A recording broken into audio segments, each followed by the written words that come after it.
Hi, friends and family, and welcome back to another edition of the Purple Couch Podcast. Today, IEPs. What does that mean? Individualized Education Plans. That's right.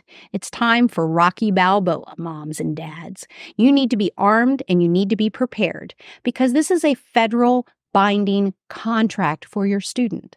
Did you know that? Come on back to the Purple Couch Podcast. We will arm you with all the information you need to be successful in your next IEP meeting.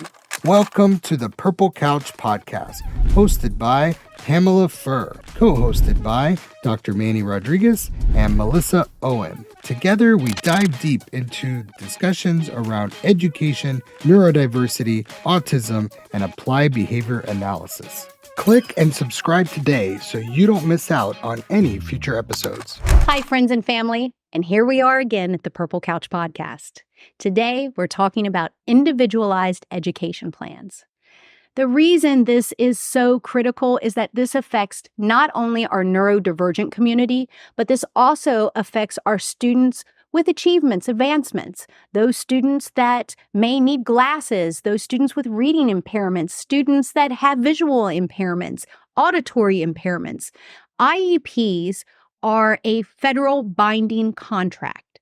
That federal binding contract is between your child and the school. Why? Because we have a blessing called the IDEA law. What does that do? It requires all federal education public schools to offer equal and fair treatment to all of our students. Just because Johnny likes to jump up and down and may need to be redirected 30 times in an hour does not mean that he doesn't deserve the same education as Susie, who is a straight A student that can memorize everything as soon as she opens the book. So how do we get to those accommodations? Today, I am grateful to have my friend and my colleague, Tracy Duarte, with me. Tracy has been a teacher, a principal, and now is our Director of Academic Services and Curriculum for Puzzlebox Academy. She's been with our company for over 8 years and has got 20 plus years in the field of education. So, Tracy, welcome to the Purple Couch Podcast. Thanks for having me.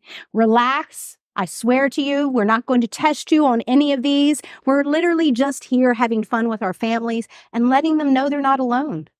So many times, as you know, by the time our kids get to our private school, they have been beat up by the public school or other private schools that just haven't been prepared for the neurodivergent learner. And sometimes our advanced learners, they're just not ready for our next little, geniuses that are coming in and like, well, teacher, what if we think about it this way? We have a couple of those even right now. And through your years, we've seen them come and go. So parents, that individualized plan, you will get that at your public schools. In the state of Florida, it is not a requirement for private schools, but many private schools do something like an IEP. I think at Puzzlebox, we don't call it an IEP. It was just an education plan. And what does that do? It provides a list of things that your child needs in order for them, again, them specifically, to be able to participate in the classroom setting, just like all of their neighbors. So what can accommodations look like? It could be a walk around the building. Mm-hmm.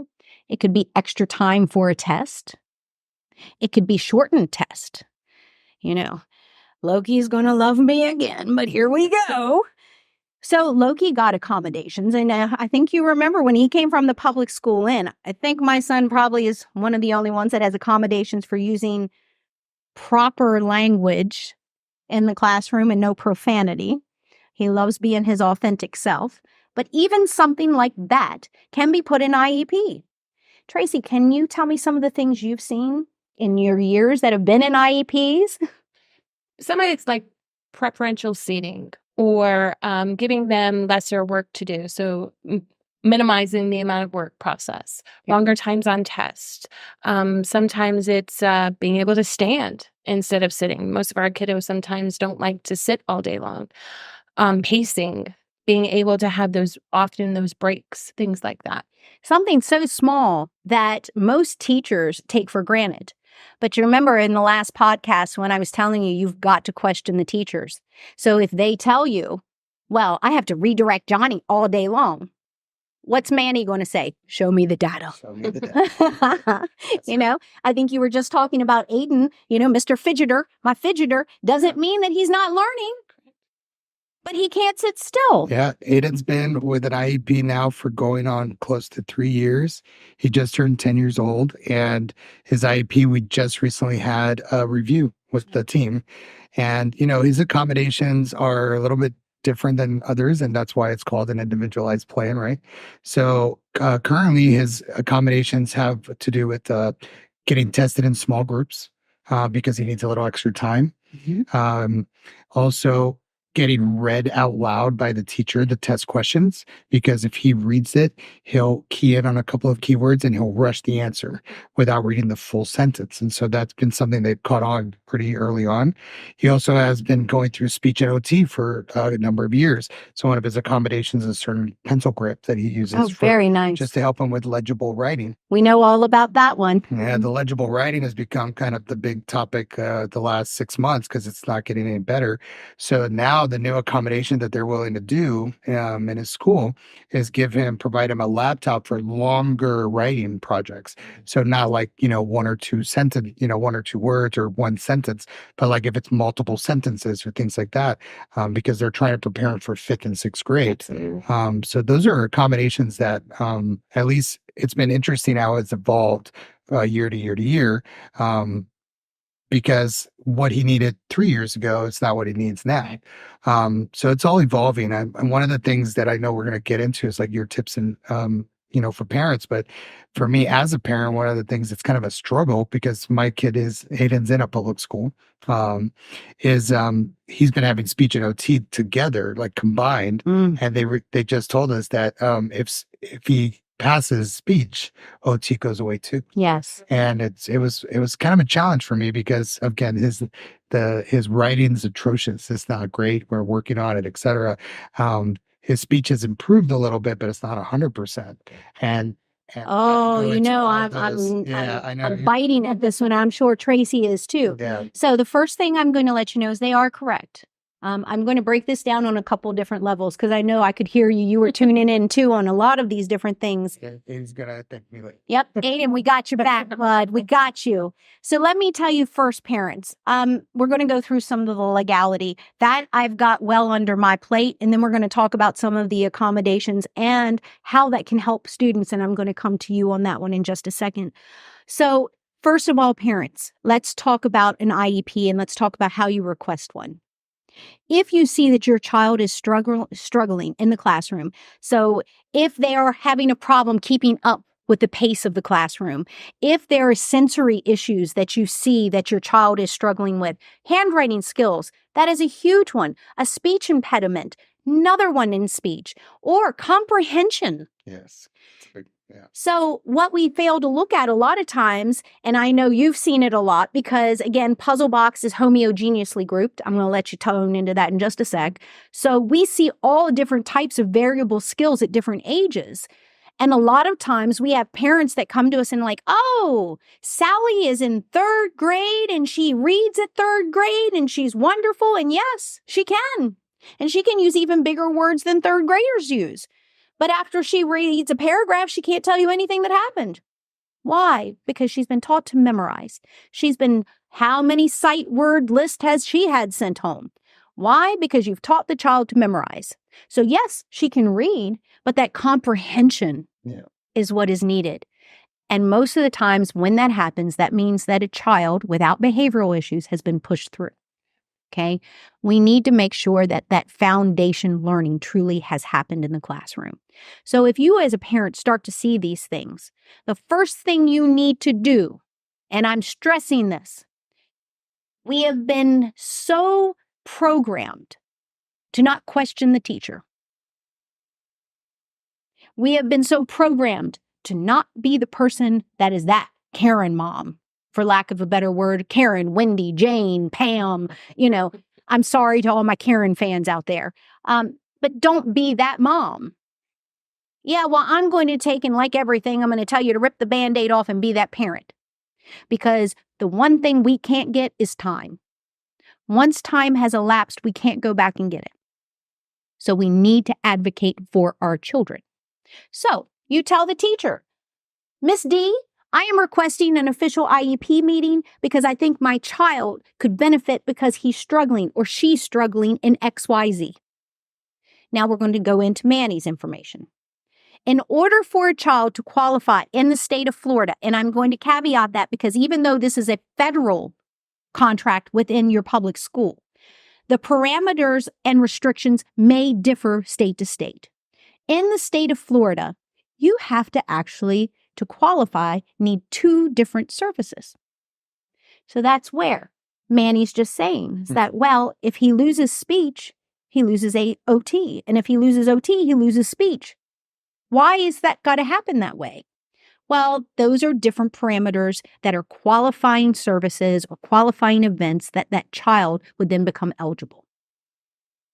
Mom and dad, grandma, grandpa, aunts, uncles, friends, family, fight it. Manny, you've already acknowledged that his speech still needs assistance. Mm-hmm. You've already acknowledged his handwriting, which is pincher skills, already needs assistance. Mm-hmm.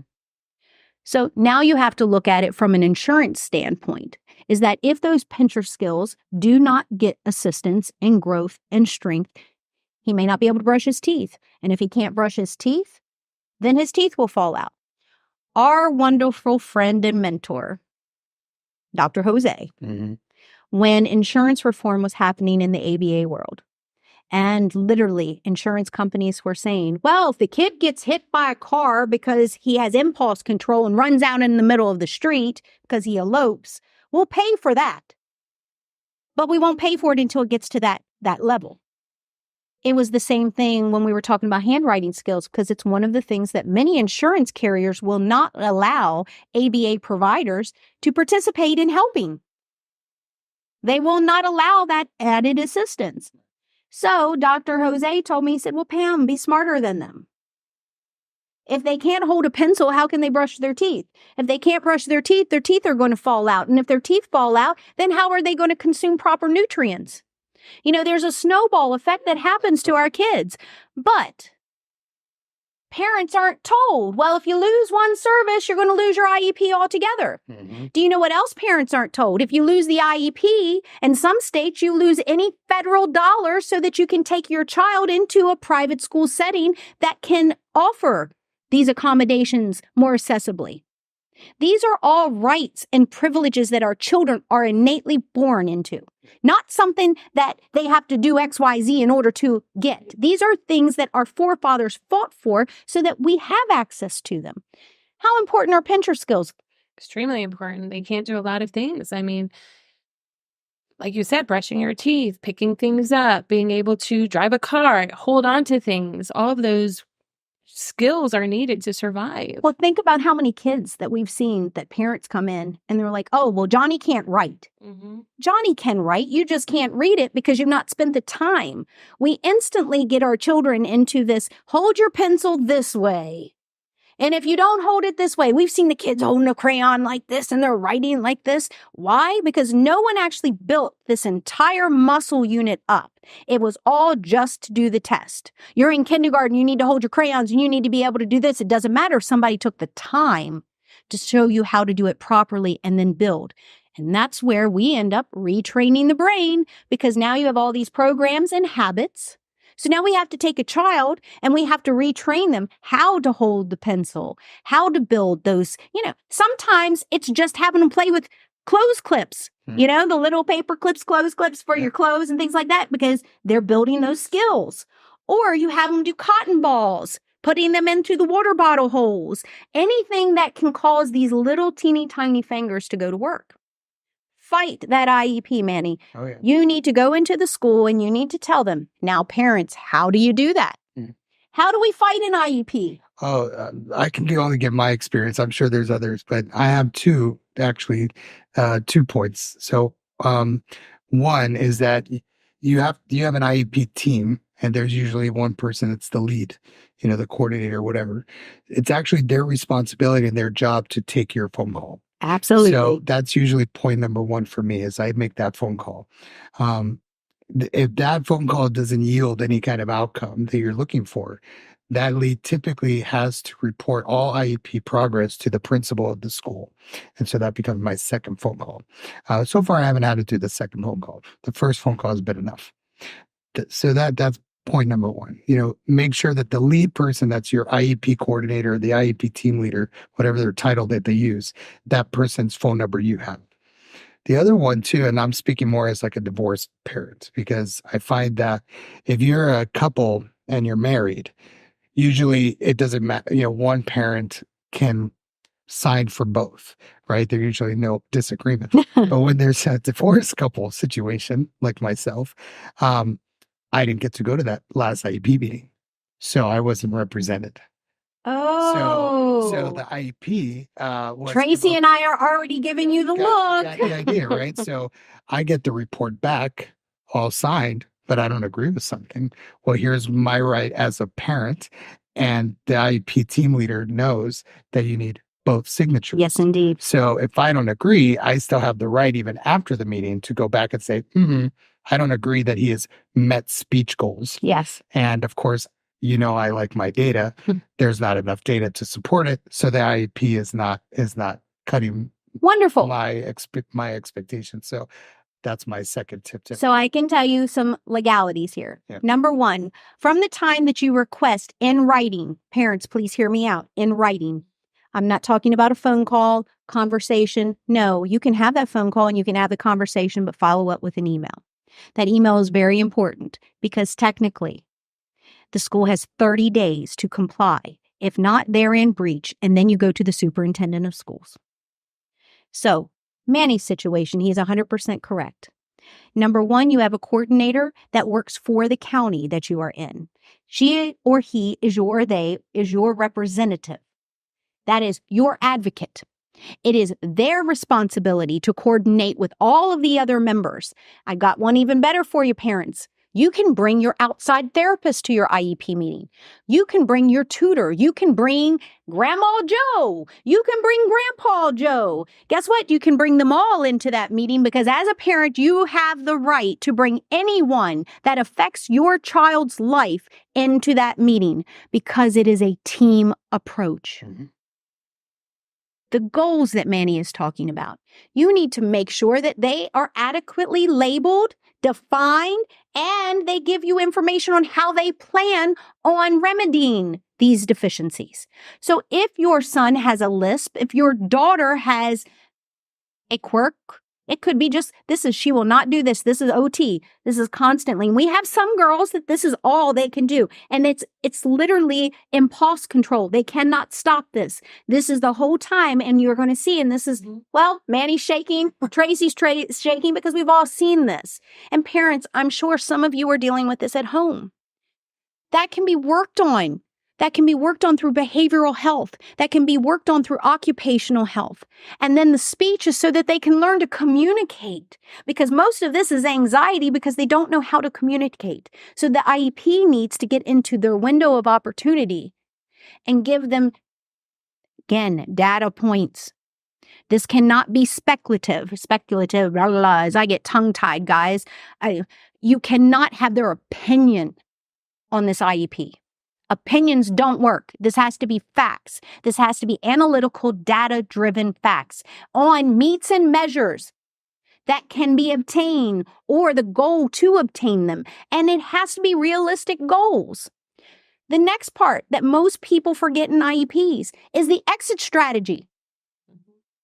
How are you going to take an exit? When is the determination that his occupational therapy needs have been met? Yeah. I mean, they talk about goals and objectives and things like that, but like you said, a lot of it's not data-driven, or it's very loose. Exactly. So they need to get it tight. It needs to be 100%. And you need to advocate. You need to advocate, and you need to let them know, no, I'm not going to sign this. I disagree with this material. The next part is ask them who is taking notes at your IEP meeting. There should be someone at every meeting you are at taking official notes. And if you feel you're being bullied, because I was there, educated alpha, this is why we've got Puzzle Box. I sat in a meeting with about 13 other people, and all of them looked at me, well, what degree do you have in order to tell us? I said, it's called my son. I live with him 24/7. You're getting to see him for just a moment. And when you all did your assessment on your original IEP, you saw him for about 45 minutes. That's it. OT, speech, they get 30 minutes a week, sometimes up to 2 times a week, sometimes 3 times a week. That's it. This is only a glance that you're seeing of that child. I know my child. You know your child. And don't let anyone else tell you differently. Stand up for your child. Stand up for their rights. I think we're going to have to break this into 2 segments. I was going to say, if you've already found a lot of value in what you've heard already, don't forget to like, share, and subscribe to this because this is great stuff. A lot of people don't know this information and it gets lost. And if you're a new parent, a parent of 5 kids, 20 kids, doesn't matter. This information's great. So absolutely like, share, and subscribe. Because this follows that child. The IEP file, it will go with the child throughout their entire course of education. It will be in that wonderful, this will be in your permanent file. We're all laughing because we're old school. We had those files, even electronically now. Kids, I'm sorry if mom and dad is watching this or listening in the car. You got a permanent file too. We all do. And good old Uncle Sam probably has one on all of us. But make sure the data is real. Yeah. That's the important part. And get the opinions out of the IEPs. And again, just like I'm telling you, question that teacher, you question that speech language pathologist, question the occupational therapist. Remember, you have those rights. You have the right to speak up for your child. In our IEP meeting, my son had preferential seating beside the teacher. Why? In case he needed to get up and jump or to be redirected. The teacher didn't even read his IEP. We're in the first 9 weeks and tells me that my son's a behavioral issue. He's on code red. He's on code red because she didn't read the IEP and didn't realize that my son stems. He jumps up and down. So every time she would be like, Mr. D, you need to sit down in your chair. What? Well, he won't listen to me. I don't know what's wrong with him. Yeah, so much so that it took 6 years after getting him out of that class for him to stop saying, what's wrong with me, Mom? So stand up for your child. Stand up for your student. Stand up for your brother, your sister, your niece, your nephew. And when your family member, who's already been beat up through the system, doesn't think they have the strength to do it, you send them right here. You send them to this podcast and you tell them there are others just like them. They're not alone, and we're here to help. So, until next time, come on back to the Purple Couch Podcast.